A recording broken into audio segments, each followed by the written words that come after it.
यदृच्छालाभ संतुष्ट द्वंद्वातीतौ विमत्सरः समः सिद्धावसिद्धौ च कृत्वापि न निबध्यते। प्रिय दर्शकों नमस्कार, एक बार फिर से उपस्थित हूं आप सबके सामने गुरुवार के कार्यक्रम में। ग्रहों की अवस्था के बारे में आप लोग जानते हैं, पर ये वो ना सोचना कि वो कार्यक्रम है जिसमें सिर्फ आपको ये पता लगेगा कि 0 से 6 डिग्री पर बाल और वृद्ध, वो नहीं है। ये दूसरा है जिसको कि जानना आवश्यक है। आप लोग भी डर गए होंगे, पंडित जी कितनी जल्दी से ये बात बोल गए। कार्यक्रम के आरंभ में बोले गए श्लोक का अर्थ बताने वाला हूं, पर यह कार्यक्रम बेहद महत्वपूर्ण है, इसे कहीं जाना नहीं है छोड़ करके। शुरू करते हैं आज का कार्यक्रम, बन के रहिएगा अंतिम तक।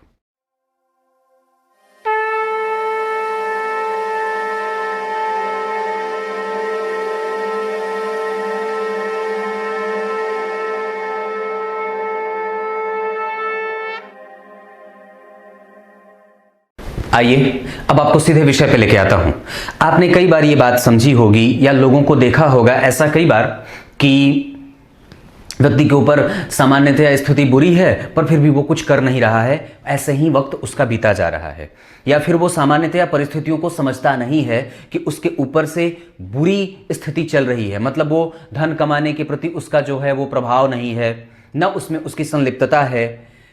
वो किसी भी स्थिति में सामान्यतया एक ही जैसा है, बालकपन की स्थिति में है, बचपना कर रहा है, या किसी भी स्थिति में व्यक्ति को जो है वो कामेच्छा की तृप्ति होती ही नहीं है, या कभी वो हमेशा खुश ही रहता है। ये जो ग्रह की अवस्था होती है, जैसे किसी भी ग्रह की जो दशा चली, ध्यान से समझिएगा, किसी भी ग्रह की दशा चली, अब जैसे मान लीजिए बुध की दशा चली आपकी कुंडली में, अब इसमें यह भूल जाना है कि वो नीच राशि के बैठे हैं कि उच्च राशि के बैठे हैं, ये नहीं देखना है। अब हमारा ध्यान सिर्फ उस ग्रह के डिग्री पे होना चाहिए कि वो वास्तव में डिग्री के हिसाब से कैसी अवस्था को प्राप्त कर रहा है। ग्रह की 5 अवस्थाएं होती हैं, बाल, कुमार, युवा, वृद्ध और मृतप्राय।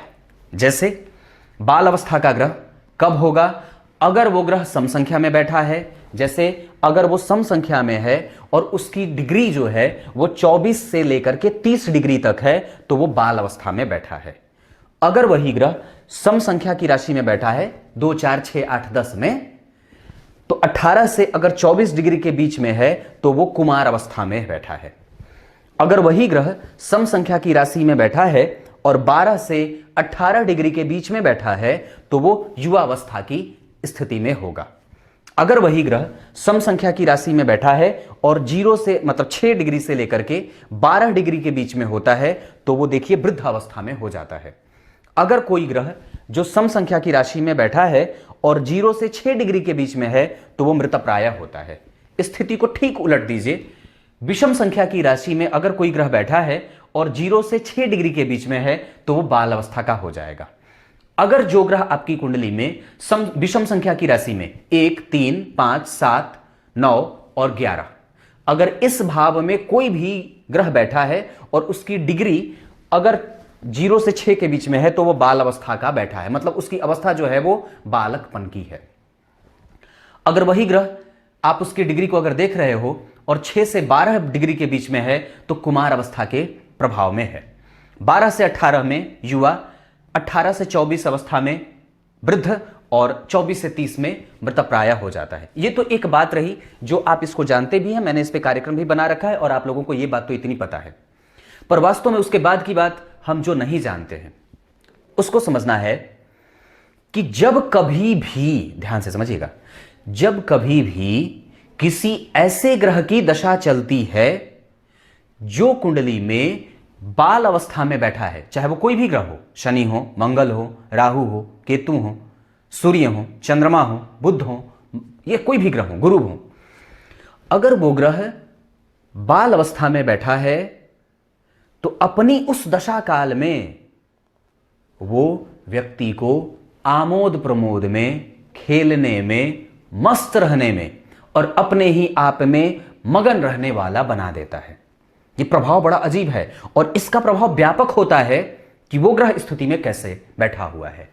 अलग बात है कि उस पर अगर गुरु की दृष्टि होगी तो उस बालक की बुद्धि में विद्वान होने का योग भी लगेगा, अगर वो विद्या के कारक होते हैं तो ग्रह अगर देखेगा तो उसका भी थोड़ा सा प्रभाव जरूर रहेगा। उसके बाद उस बुध के ऊपर ऐसा भी प्रभाव रहे कि वो जहां का अधिपति गुरु बनता है, मैंने जैसे जो कल के कार्यक्रम में बात बताई थी कि ग्रह जहां बैठा होता है, जहां का वो अधिपति होता है और जहां जहां वो देखता है उन सबका प्रभाव अपनी दशा काल में देता है। पर वस्तुतः अगर आपके ऊपर से किसी ऐसे ग्रह की दशा चल रही है, ध्यान से समझिएगा, जो बाल अवस्था का है, इसका मतलब है कि उस संपूर्ण दशा काल में जातक बचपना करेगा। हां, आमोद प्रमोद करे, खेलने कूदने में व्यस्त रहे, बचपन की स्थितियों में व्यक्ति चला जाता है क्योंकि वो ग्रह उसकी कुंडली में बालकपन की स्थिति में है। पर दूसरे ही स्थिति में अगर कोई ऐसे ग्रह की दशा चल रही है जो आपकी कुंडली में कुमार अवस्था का बैठा है, अब यहीं पे रोक करके आपको एक बात बताता हूं, मैं ये बहुत अच्छे से जानता हूं कि मेरे कार्यक्रम अच्छे बनते हैं पर उसके व्यूज कम होते हैं। दूसरी बात यह भी है कि हो सकता है कि मेरे जो थंबनेल बनते हैं वो थोड़े अट्रैक्टिव ना बनते हों, वो आकर्षित करने में, या फिर मैं ही चूंकि बोलता हूं कि ये लिख दो तो हो सकता है कि मेरी उसमें पारंगतता ना हो कि मैं लोगों को आकृष्ट कर सकूं कि लोग उस पर ज्यादा आकर्षित हों। ये बात मैं अच्छे से जानता हूं, पर वो अंदर का जो कार्यक्रम है वो बड़ा दिव्य होता है। मैं ये बहुत अच्छे से जानता हूं, ये मैं अपने ऊपर भरोसा करके नहीं कह रहा ऐसा, ये मैं अपने गुरु जी के ऊपर भरोसा करके ये बात कह रहा हूं। परमपिता परमेश्वर के एकमात्र वो ऐसे आशीर्वाद के रूप में मुझे मिले हैं जिसपे मैं जीवन भर गुमान करता हूं और करता रहूंगा। कुमार अवस्था में अगर ग्रह बैठा है तो व्यक्ति के प्रभाव में वहां पे अब व्यक्ति विद्या के पीछे आकृष्ट होता है, उसको विद्या अध्ययन की लालसा बढ़ती है, वो सीखना चाहता है, कुछ समझना चाहता है, नई चीजें एक्सेप्ट करने की स्थिति बढ़ती है, वो ऑब्जर्वेशन से युक्त हो जाता है उस ग्रह की दशा में। मतलब वो जहां कहां अधिपति है, वो जिस ग्रह की दशा में जी रहा है, अगर वो ग्रह कुमार अवस्था में बैठा है, उसका मतलब है कि वो ग्रह आपकी कुंडली में आपके जीवन पे सिखाने के लिए आया है, अनुभव प्राप्त करने के लिए आया है। उस दशा काल में आपको अनुभव प्राप्त करना है। और मैं तो प्रायः ये बात कहता हूं, कई बार कुंडलियों पे जब लोगों से मेरी बात होती है कि ग्रह अगर वृद्ध हो गया है मतलब वो अनुभवी भी है। अलग बात है कि वो जड़ बुद्धि को भी प्राप्त करेगा।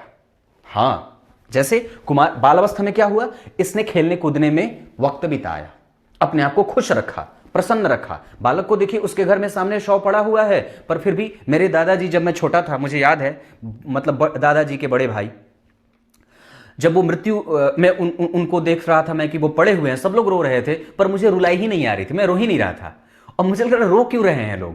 पर आज, और मैं उसी समय पे उनके ही जो बड़े मेरे भैया थे वो रो रहे थे, तो मुझे लग रहा था ये लोग रो क्यों रहे हैं। मुझे तो समझ में आती बात नहीं थी और मैं उनको दिखाने के लिए, मुझे समझ भी नहीं आ रहा था मैं करूं तो क्या करूं। तो ये स्थिति होती है जहां व्यक्ति बिल्कुल बाल अवस्था में होता है तो वो बिल्कुल सुख और दुख से परे हो जाता है। दूसरी बात, कुमार अवस्था में वो सीखने के पीछे भागता है। तीसरी अवस्था युवा की, जहां व्यक्ति काम और मद में लिपटा रहता है। अब उसको काम की इच्छा बढ़ती है, भोगी होता है। आप जरा गौर करिए, अभी भारत के युवा सबसे ज्यादा, मतलब विश्व में सबसे ज्यादा युवाओं की संख्या भारत में है, इसीलिए काम में आसक्ति है।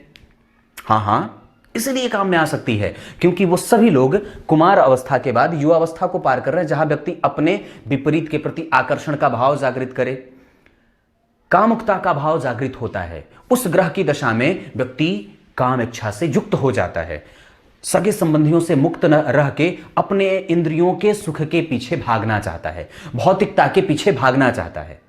इसीलिए जब कभी व्यक्ति की कुंडली में शुक्र की दशा चले और वो शुक्र युवावस्था में हो तो व्यक्ति के ऊपर प्रभाव ज्यादा होता है बिगड़ने का। महंगे गैजेट इस्तेमाल करे, महंगे सामानों के पीछे भागे, कई मित्र बनाए, प्रोफेशनल संबंध बनाता है और पर्दे के पीछे का संबंध खराब हो जाता है। इस वजह से, क्योंकि उसकी पत्नी चाहती है कि मेरा पति खाली मुझे ही देखे, पर कई बार उसके पति किसी दूसरे को भी ताक लेते हैं। तो ये अवस्था होती है। इसी को तो समझना है दरअसल कि आखिर ऐसा होता क्यों है भाई, इसके पीछे का सिम्टम कौन सा है जो काम करता है। क्योंकि वो ग्रह बिल्कुल अवस्था में युवा है, वो खोज रहा है अपने आत्मा की तृप्ति करने की स्थान की स्थिति को।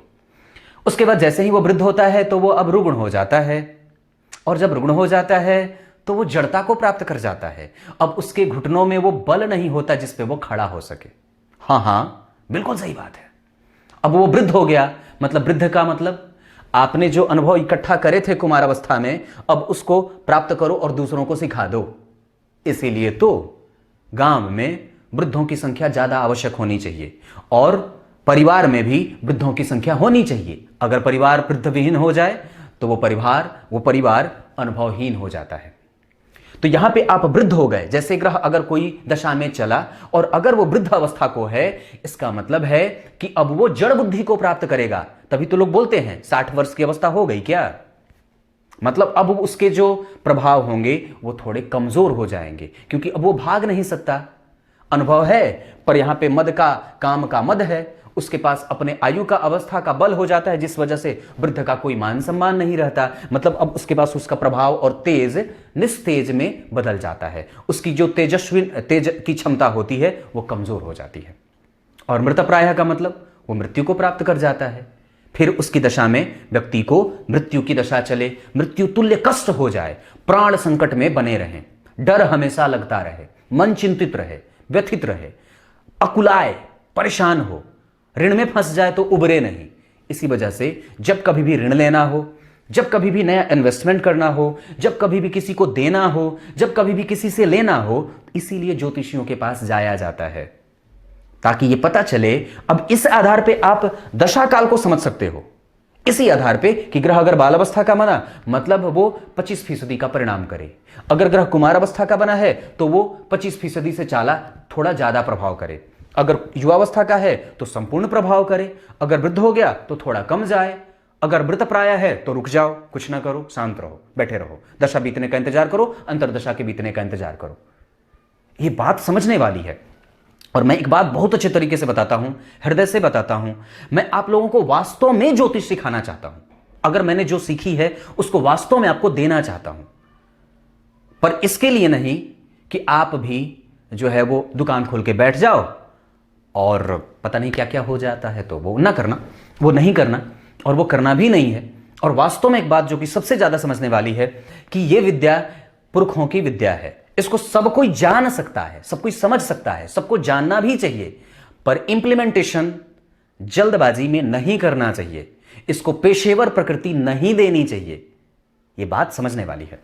अब खत्म करें, समझ तो गए होंगे आप लोग। बाल अवस्था मतलब वो आमोद प्रमोद में, क्रीड़ा में, अपने आप को खुश रखने में, रोने में नहीं हंसने में मस्त है। कुमार अवस्था का मतलब वो सीखने के लिए तत्पर है। युवावस्था का मतलब अब भोग के पीछे भागेगा। वृद्ध का मतलब अनुभव गम्य है, अनुभव से युक्त है, पर उसकी बात कोई सुने नहीं, इस वजह से वह अकुलाता है, परेशान होता है, कष्ट होता है, रोगी हो जाता है। और मृतप्रायः का मतलब मर जाए, अब उसकी क्षीणता का प्रभाव दिखता है, अब वो दशा थोड़ी कष्टकारी बीत सकती है। बस इतनी सी बात है। और एक बात बताऊं, एक बात बताता हूं, जरा बैठ के जाना मेरे पास। 2-3 बात है जिसको कि समझिएगा, और उसमें से सबसे पहली बात थोड़ा अजीब है पर बता देता हूं।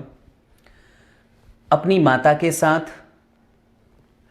अपनी बहन के साथ, एकांत में जवान बहन के साथ जो युवावस्था को प्राप्त कर चुकी है, अगर आप भी युवा हो तो, और अपनी जवान बेटी के साथ एकांतवास नहीं करना चाहिए। यह काम का आवेग ऐसा है कि बड़े बड़े सिद्ध महापुरुषों को भी जला करके भस्म कर देता है काम अग्नि में। बड़ी विचित्र बात है। इसको मैंने एक बार और भी बताया था, पर सोचा फिर से रिपीट कर दूं। कुछ इसी तरीके से आज के कार्यक्रम का समापन करते हैं। कार्यक्रम के आरंभ में मैं बोले गए श्लोक का अर्थ बता देता हूं। गीता जी के 4 अध्याय के 22वें श्लोक में भगवान ने बात कही है। क्या कही है? जो काम करने के बाद, जैसे कार्य करने के बाद कुछ भी मिल जाएगा तो संतुष्ट हो जाए, और प्राप्त होने की स्थिति में, मतलब सिद्ध होने की, वो काम आपने किया, जो भी आपने कार्य किया वो सिद्ध हुआ या असिद्धि को प्राप्त हो गए, या वो सिद्ध नहीं हुआ, मतलब किसी भी स्थिति में वो मुक्त ही रहे, जो मुक्त रहे, उसको उससे कोई मतलब नहीं है विशेष, वो व्यक्ति जो होता है वो वास्तव में वही श्रेष्ठ होता है, और मनुष्यत्व की परिभाषा को वही शुद्धतम रूप से परिभाषित करता है। आप अपने आप को किस श्रेणी में रखते हो? खुद को देख लीजिए कि आप किसी कार्य को कर रहे हो तो उसके बंधन से मुक्त हो पाए हो, या फिर उसके बंधनों में युक्त होकर के अपना जीवन बिता रहे हो। भात चढ़ाया है तो बनेगा, तो खाऊंगा, तो फिर मजबूत हो जाऊंगा, फिर लड़ बैठूंगा, फिर जो है वो दुश्मन तैयार हो जाएंगे। ये नहीं होना चाहिए।